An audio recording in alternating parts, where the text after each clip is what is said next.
はい、どうもこんにちは、コンドロです。本日はですね、ガチ勢対談パート2ということで、風子戦場前の準備として、先日ガチ勢対談というものを行ったんですが、それについての今日は第2弾ということでね、ということで、今回も風属性好きの声優さんにゲストとして来ていただきました。よろしくお願いします。はい。よろしくお願いいたします。はい。じゃあ2度目の出演ということでありがとうございます。いや、こちらこそ。ということで、数日前に出した動画なんだけど、上石の移行ラインとか、あとは最終的にどういう風な理想的な武器編成になるのかっていうところを中心に、前回解説してもらって、そちらが気になる人は今ここにサムネを出してると思うんですけど、概要欄にリンクがあるので、ぜひそちらからよろしくお願いします。ということで、今日は第2弾ということで一体何をするかというと、キャラですね。キャラ。その風属性で、主要となるキャラクター、必要となるキャラクターや、厳選とか、覚醒とか、そういう細かいところをちょっと聞きつつ、あとは武器とキャラっていうところがここで出揃うんで、実際に古戦場でどういうムーブを今想定してるのかなっていうのを、チラ見せしてもらうっていう風な感じですね。はい、了解です。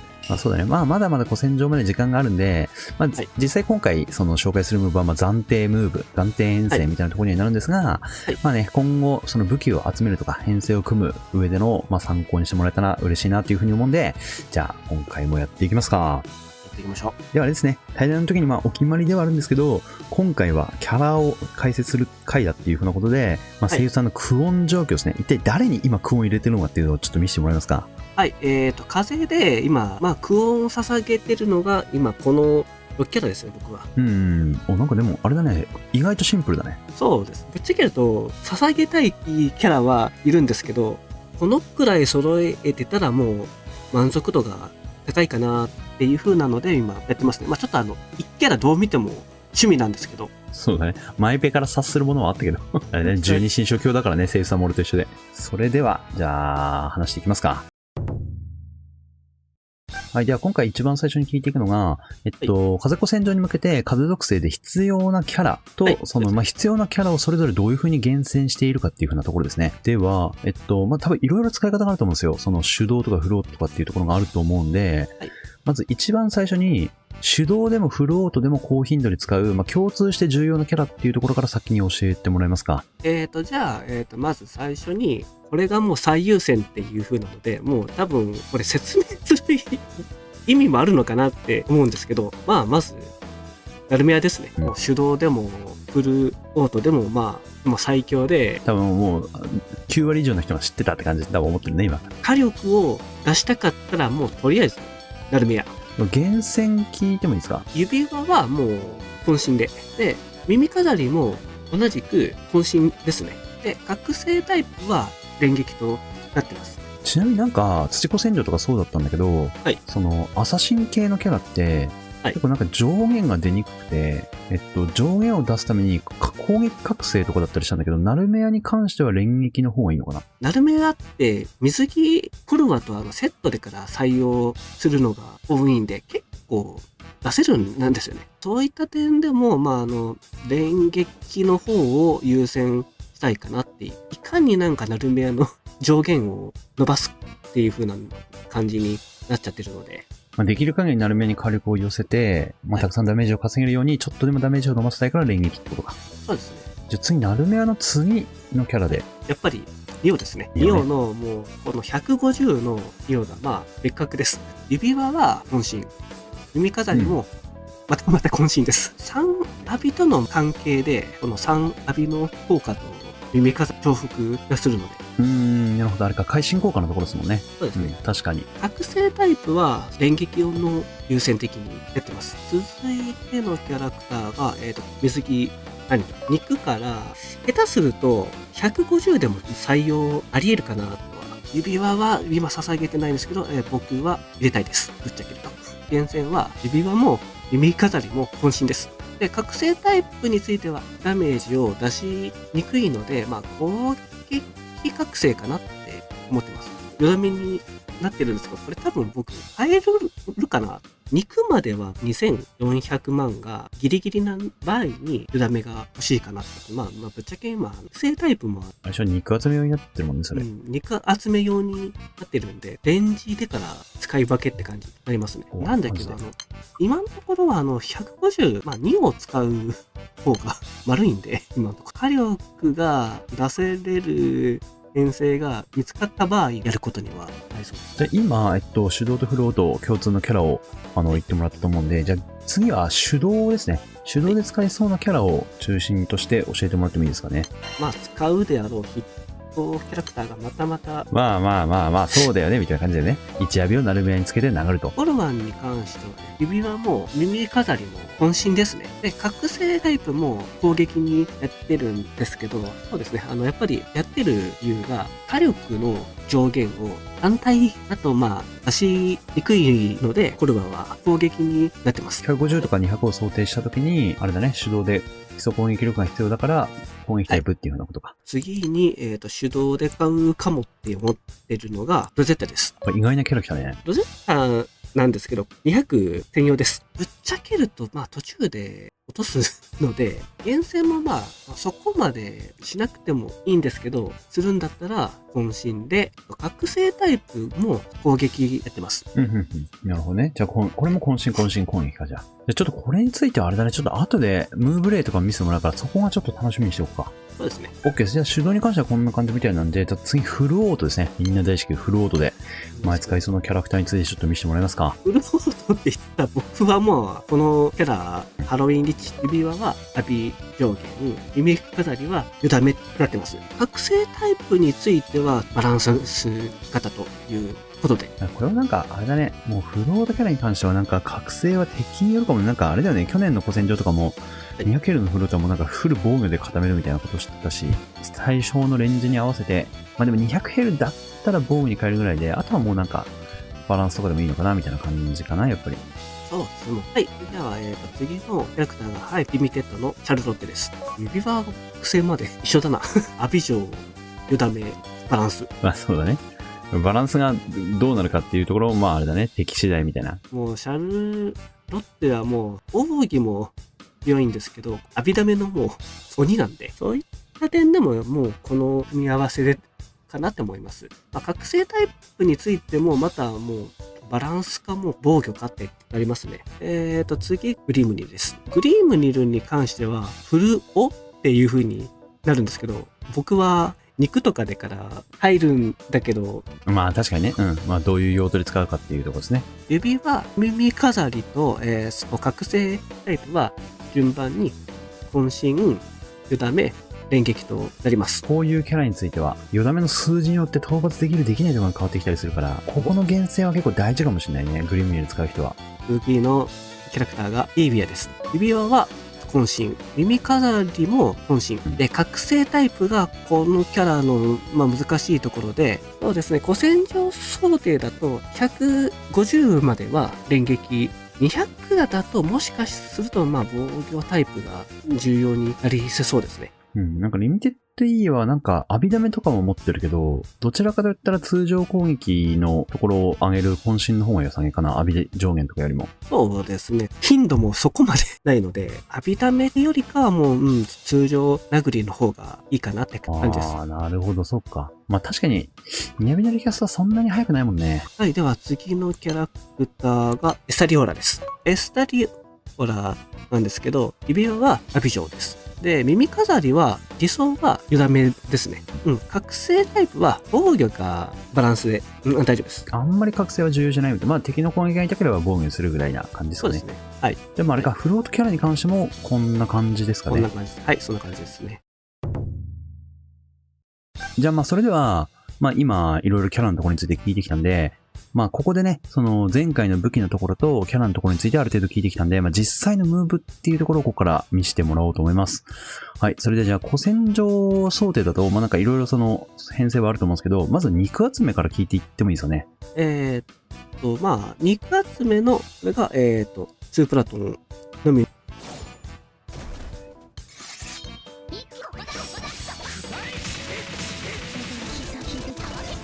めっちゃダメージ出るな。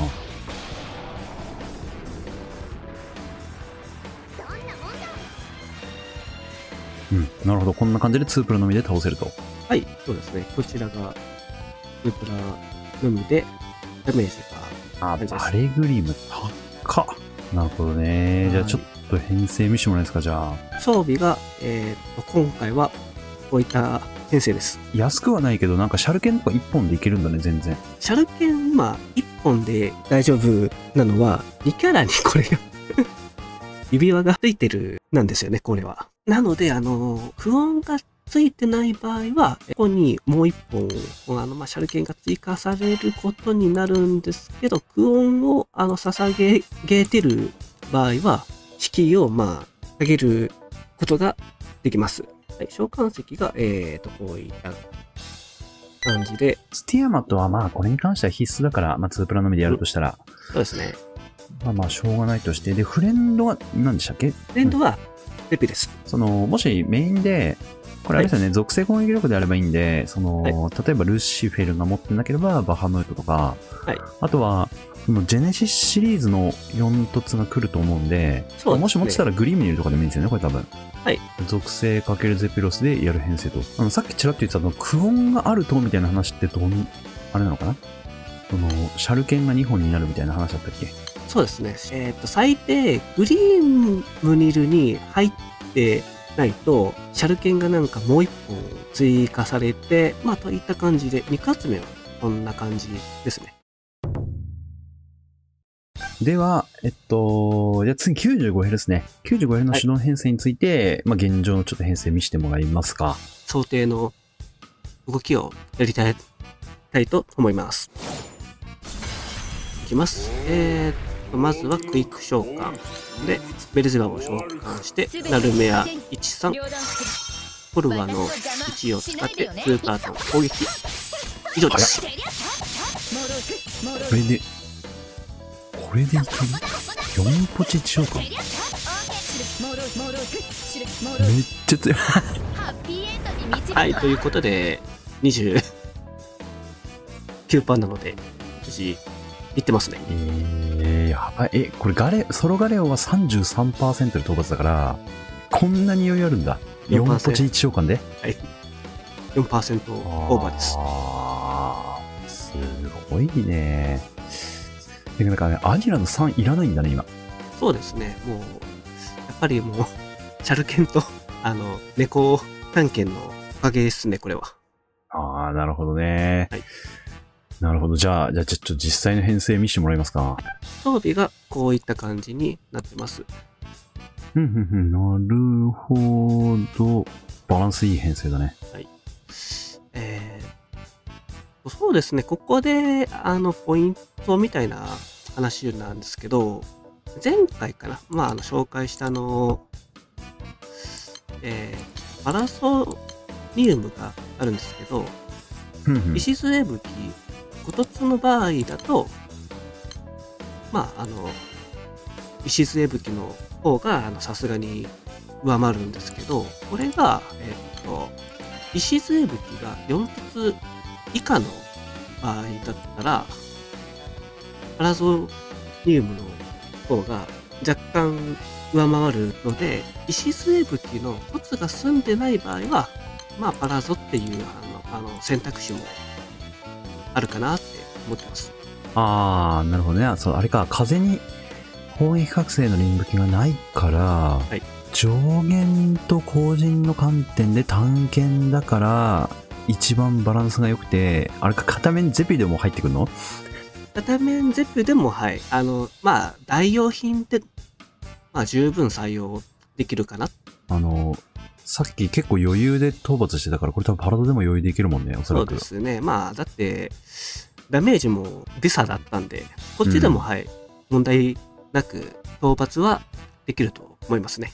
週末は虚差でしたっけ？はい、そうですね。今回の週末は虚差ですね。OK です。ちょっと召喚石のところ見せてもらえますか。はい。では、召喚石がこういった配置になってます。なるほど。あれか。1ターン討伐だから水着ティアマとかね。そうですね。1ターンとかに関してはやっぱもう水着ティアマとはちょっとなかなか外せないです。これでも連確定したいと厳しいか。なんかアニラの3を押すと、はい、アニラの3をナルメに押すと、なんかどっか削れたりしないかなと思ったけど、でもなんかあれだね。アニラの2とかも押さないといけないかもね、そういう場合は。そうですね。でも3使った場合はちょっと余裕がまあ出る可能性はありますね。もし、カントと溝にテーマとかないっていう人に関しては、まあ、はいアニラの3をナルメアにちょっと押してもらって、はいで、結局その何の武器の編成になってるかとかにも結構火力が寄りそうだから、そうですね。まあ、各自の手持ちに対して、まあ、アニラ3だけで足りるのか試してもらって、はいまあ本当にダメージが足りなければアニラ2も追加で押してもらって討伐みたいな感じになりますかね。そうですね。大体そういった感じになるかなって思いますね。はい。じゃあ次が、150ヘルですね。はい。はい。じゃあ150ヘルのムーブについてちょっと現段階のやつをちょっと見せてもらえますか。現段階の編成がまあこういった感じで、バブかける国旗なんだね。もうすでに。もうそうですね。ここからはもう属性ですね。あ、ここで全校になると。こういうことになります。OK です。はい、じゃあ、実際に見せてもらえますか。実際に行ってみましょう。ムーブがまず話題召喚の高いです。この辺りのムーブはもう全て糧に両断する。私の邪魔ずっとやってしないずっとやってるな。ああ、確かにね、基本的な動きだよね、この辺は。あの技ではいはい。で、ペイン拳で、ああ、なるほどね。はいはいはいはい。これでどうぞ。で、この後に、ポンとああ、今なんかちょっと見てたけど、あれだね、多神人で HP 足りなかったのを2プラトンでオーイゲージを足りに生かすっていう、すごいテクニカルな、すごいテクニカルな事象が発生してる。で、あれが、ラファエルを召喚するから敵のトリガーは発生しないと。私の邪魔しないでよね。ここだ。あとはこれで、はいはいはい。5番決めてやるわ。で、ガレンは 43% まで削れればいいんで、うわー。 44。でも、これあれだね、ガレンは攻撃してきてないから、その、はい水べりカウンターとかがその1ターン目とかに敵の攻撃で発動してたら、多分もうちょい排水決められてダメージも通ってるから、これ通りそうだね。そうですね。で、まあ、あとはもう最悪、ラファエルが入らなかった場合はもう、こっち側のなんかどっちかを、まあ最初で、はい、召喚するかも候補ですね。なるほどね。いやー、2ターンなんだね、今の150って。2段にしました。で、さっきのリザルトが、そうですね、ダメージが、2億8600万。なるほどね。なるね、が強いね。確かに。はい。では、じゃあ、実際に武器編成をさっきのムーブのやつ見せてもらえますか。武器編成、もうでもなんか、あれですね、なんか前回の対談で言ってた形もほぼほぼそのままですね。そうですね。大体こういった感じになってて、そう週末はそうですね。さっきまで虚差だったんですけど、これが誘惑になってます。なるほど。はいはいはいはいはい。あ、これ両面属性詞だよね。バブ×黒キリン？そうですね。バブ黒キリンといった感じでなってます。はいはい。はい。これなんかエタラブのところってパラドの方が良かったんじゃなかったっけ？前回の対談だと。なんですけど、これが、ここに出てるのが、前までは、ベリアルを入れてたんですけど、これをイービアに変更してみたら、この形がなんか、一番強くて、実際に、なんか、はい、これをパラゾに変えてみると、3万くらい。ベリアルが抜けるってことこれじゃあ。はい、そうですね。この編成だと。前回はあれだもんね。確かこういう感じの枠で、はい。イービアが入ってなくてベリアルが入ってたもんね。確かここは。そうですね、ここに。はい。これ何ちょっと待って。イービアがベリアルだったら、パラドの方が強いってこと、じゃあこれ。そうですね。イービアの部分が、ここが、はい。前までは、ベリアルを入れてたんですけど、これがベリアルの場合だったら、パラゾが、はい。優勢になって、今、エタラブに変えると、下がります。そうなんだ。ベリアル抜けるんだ。なんかでもね、今までの古戦場でもなんか、たまーに抜けることあったけど、これ、もう両面に属性石全部ベリアル抜けるんじゃないこれ。なりそうですね。あれだよね、こっちの方が HP も増えるし火力も上がるんだったら、ちょっともう一回武器もしてもらっていいですか？こんぐらいなんか鉄拳もあってタラブもあってみたいな感じで、本当にしっかりした編成を組めてる状態じゃなければ、多分イーウィアのカゴがしっかり乗り切らないんで、もう本当にじゃあイーウィアも4突させて武器もちゃんとしっかり揃って出て、もう全部が揃ってる人が、はい。多分初めてベリアル抜けるみたいな、そういう話か。じゃあこれははい。なってきますね。難しすぎだろマジでグラブル。いやでもこれはなんかな、これちょっと新しい学びだな。でも普通にやってるとベリアル抜こうって思わないから。本当に、なるほど。いや、これはめちゃめちゃでかいかもしれない。ひょっとしたら。なるほどね。ここはかなり大きいポイントです。はい。じゃあ、それでは最後にですね。じゃあ 200L のところ、じゃあちょっと見せてもらえますか。まあ多分、はい、敵が多分具体的なやつがわかんないんで、暫定的なムーブだと思うんですけど、まあどんな感じでダメージを与えるような編成をイメージしてるのかっていう風な感じですね。まああくまでそのイメージみたいな感じだと思うんですけど、そうですね。じゃあちょっとなんか試しによろしくお願いします。はい。お願いします。では、相手が、プロネス。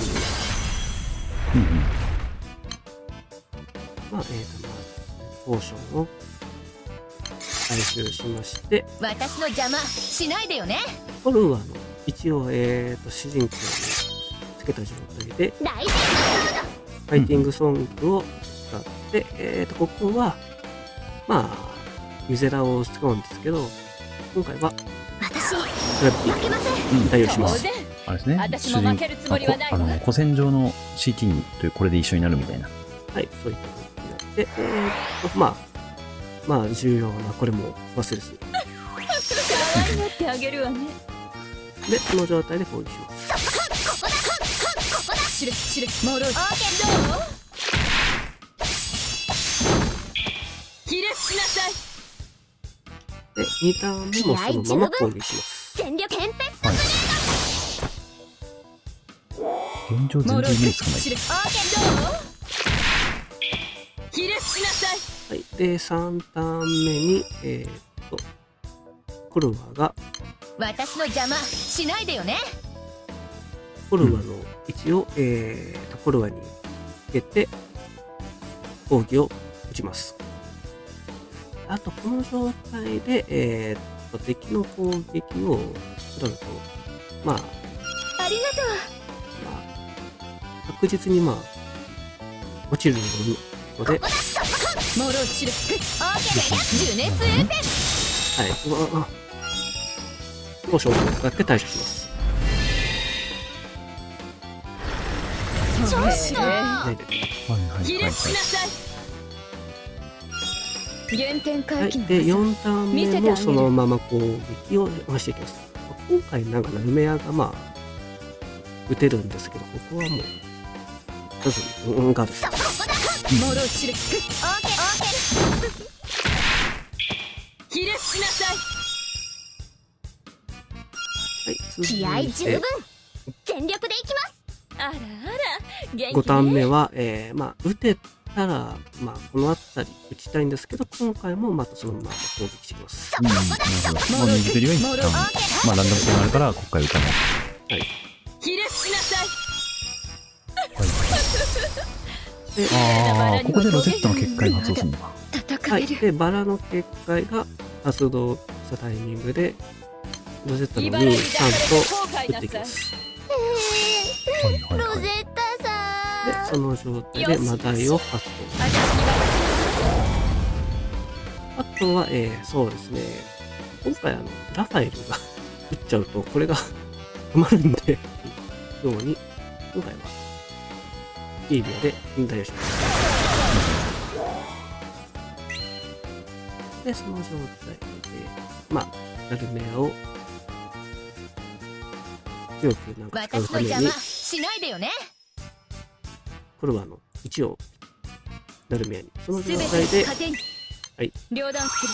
このターンから、まあ、なんか敵にバーストをしてるんです。ここだ。モローロゼット入れから始める。これが乙女の奥義。見逃シルシルモロステリアすごいすごい。どう？で、敵の特殊で、はいはいはい。まあ、全体カバーだから、ここは多分確実に落ちると。あ、で、ここで主人公の、あれが上がると。はい、そういった感じで。で、後ろから出てきたニオの缶を使用して、そして勝利。うん。で、召喚はベルゼバの召喚。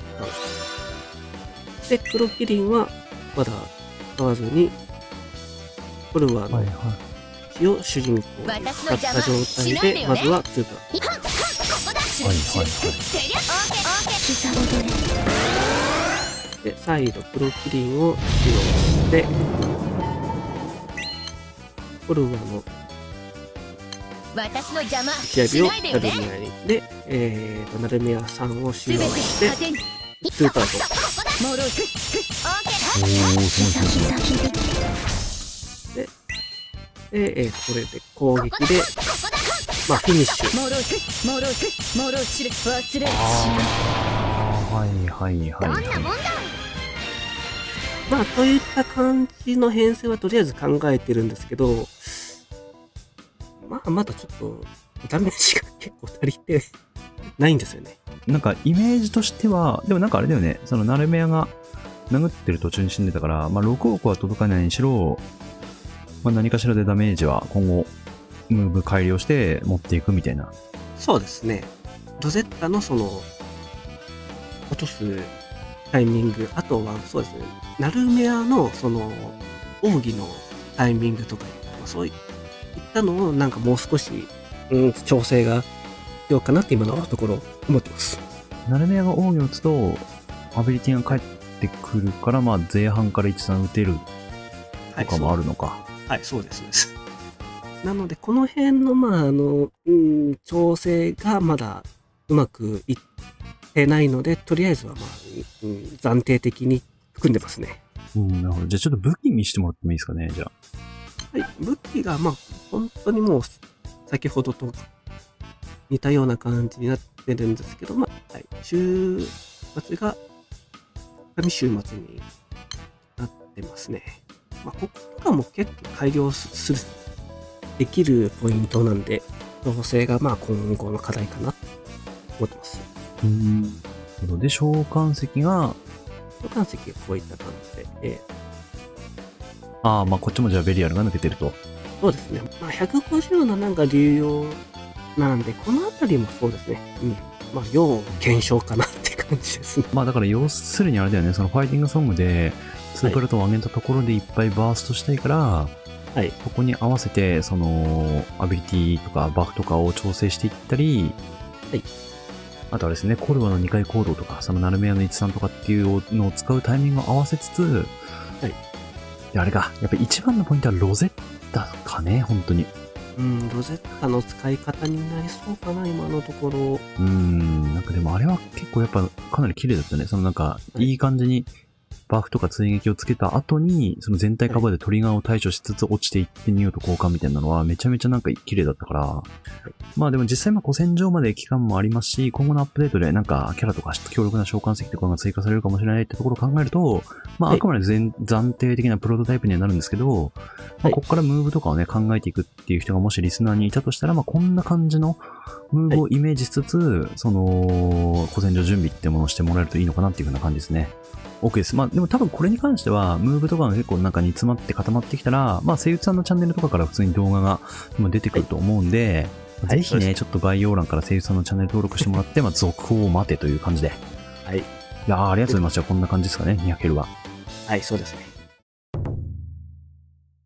はい。それでは、いかがでしたでしょうか。キャラのところの、その厳選とか、そういうところに関しては、結構なんか声優さんの今回言ってもらったものを参考にしつつなんですけど、やっぱなんか自分としても一番驚いたのはムーブですね。特に150以降。なんかやっぱ見てても、なんか知らなかったこととか結構いっぱいあったんで、まあ本当になんか今日は声優さんありがとうございました。こちらこそありがとうございます。はい。